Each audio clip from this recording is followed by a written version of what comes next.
Welcome back to the channel, guys. Real quick, y'all see this and y'all see this, so y'all know what that means. This is a 3.6 Pentastar engine, 2012 Chrysler 300. I want to say, ooh, like 160 maybe thousand miles. I want to say 160. Now guys, it's seeing for as you can see by these parts, some VVT issues, variable valve train, and of course leaking oil filter adapter housing. Now this is nothing new, guys. This is pretty common, okay? And if you went 160,000 miles and they never replaced this, you did good, okay?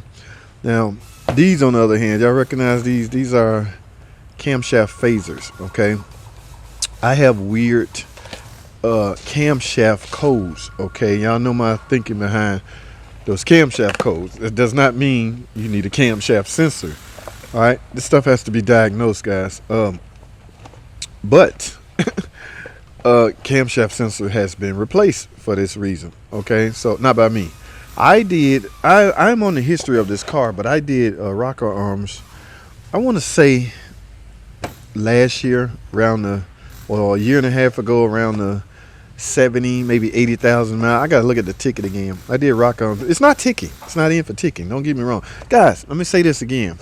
Once you replace those rocker arms with the new revised rocker arms, you should be done as it relates to rocker arms, okay? Now the valve train system or setup is pretty sophisticated. There's a lot of moving parts, so there are things that can fail, not just the rocker arms, okay? But from my experience and my past experience and everything like that, the issue's pretty much been rocker arms, okay? Not camshaft. The camshafts have always been ruined by the rocker arms, okay? So I hate when I hear people say, oh man, those are notorious for camshafts going bad. No, man, camshafts don't freaking go bad. What the hell is wrong with people? Camshaft by default become defective from something else, from another failure. All right, there's no such thing as a camshaft wore out, okay? It's not a wearable item. All right, camshaft have one job: to rotate and open and close that valve. Now those lobes can become damaged by way of a failed valve train part. All right, but for the most part, a camshaft is not a wearable item. All right, as it relates, I want to say, I'm not going to just isolate this engine, any engine. I mean, and guys, bear in mind, it's coming from me. These are my opinions, okay? So do with it as you may or as you will, but it's my opinion, okay, guys? So as it relates to that camshaft, it doesn't, now on this particular model, the camshaft has a tone wheel, okay, a magnetic tone wheel that's press fit onto the cam, okay? Now you will, however, need to replace the camshaft if that wheel become loose. All right, those should be the only reason why you should ever replace the camshaft on a setup like this, the 3.6 Pentastar, is if the tone wheel, magnetic tone wheel, is loose or the lobes are worn, okay? But for the most part, it should hang around. All right, so now as it relates to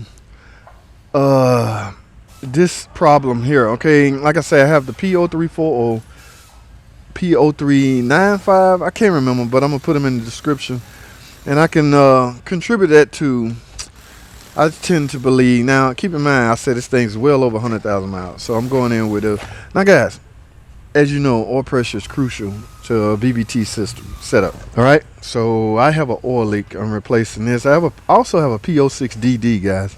We're getting an oil pump. Yes, we are getting a oil pump, guys. This guy wants his car back to factory spec. Obviously, he planning on keeping it because he invested this much money in it, and I have assured him that it's going to be all right once I'm done. Think about the oil pressure and the oil pump is the heart and soul of the car, right? So it's going to be new by way of the fault code. I'm not just replacing this just because, okay? I mean, these can fail. Now this solenoid, guys, a lot of aftermarket shops are just taking the pump off and replacing this. All right, we don't have that luxury. Our oil pumps, this is OEM Mopar.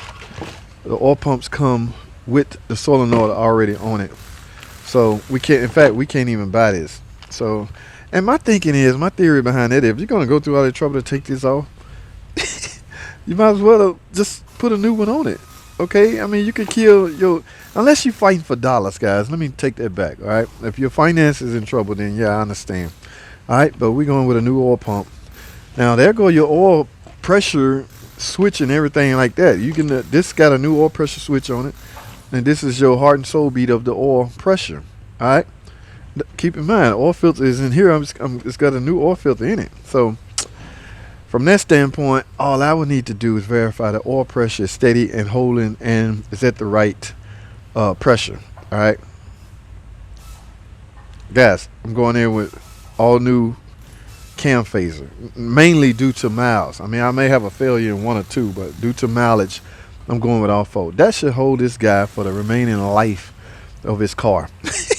I mean, that's just the fact, guys. He's not ticking. So, but because I have to take the rocker or take the camshaft off, I'm gonna still check those rockers and see if they accumulated anywhere over that length of time. There has to be a good 70,000 miles in between last time I did it to now. All right, but yeah, they should be holding.